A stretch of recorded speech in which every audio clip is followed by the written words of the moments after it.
Thank you very much, Mr. Chairman. And Chairman Bernanke, welcome. I welcome our Federal Reserve Chairman, Ben Bernanke, back to the Banking Committee to testify at the semi-annual Humphrey Hawkins hearing regarding the Federal Reserve's monetary policy and the state of the economy. In recent weeks, the prudential banking regulators have been very active on a number of regulatory fronts, including releasing final regulations to implement the Basel III capital rules and proposed regulations on capital leverage ratios. I thank Chairman Bernanke personally for addressing the concerns that Chairman Johnson and I raised in our February letter about the unique characteristics of community banks and insurance companies. A one-size-fits-all approach regarding capital rules does not work for these types of entities. With regard to monetary policy, we've experienced a period where the Fed has pushed the short-term interest rate down to zero more than 4 years ago. The Fed pursued quantitative easing, or what's become known as QE, in order to suppress long-term interest rates. As a result, the Fed's balance sheet now stands at nearly $3.5 trillion, with an additional $85 billion every month in long-term assets being added. Recently released FOMC minutes from the June meeting indicate that several members of the board felt that a reduction in asset purchases would likely soon be warranted.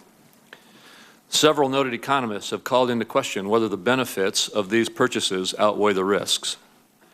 The negative reaction by equity markets to the June FOMC statement on tapering indicates that some of the increase in the prices of equities and other assets recently is attributable to the Fed's balance sheet expansion and not to purely economic fundamentals.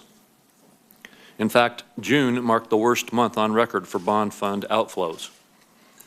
The reaction indicates that markets are still heavily reliant on government intervention, which is not good for the long-term health of the economy. I'm interested to hear from Chairman Bernanke to what extent the Fed anticipates the inevitable tapering process will cause in terms of additional periods of market volatility. Because of the official stance of the Fed is that the decision to taper remains data dependent, I'm interested in hearing if the Chairman believes laying out specific data would improve both the Fed's commitment to the policy and the market's reaction to it.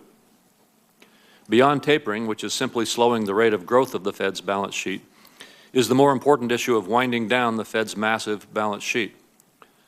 The Fed has indicated that it may continue to roll over its holdings of long-term assets, which means that its balance sheet may not shrink for some time.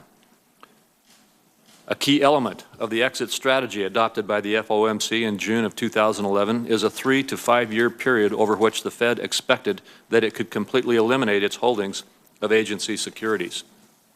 This was done for the purpose of minimizing the extent to which the agency securities portfolio might affect the allocation of credit across sectors of the economy. Since then, the balance sheet has increased in size by more than 20% to, as I said, almost $3.5 trillion. And the Fed's holding of agency securities has increased by more than 30% to about $1.2 trillion. Why does the Fed see the need for such accommodative policy to continue into the future?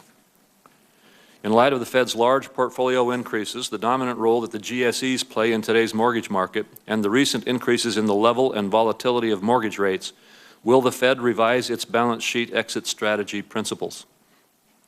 In particular, will the Fed be revising the time period over which it expects to eliminate its holdings of agency securities?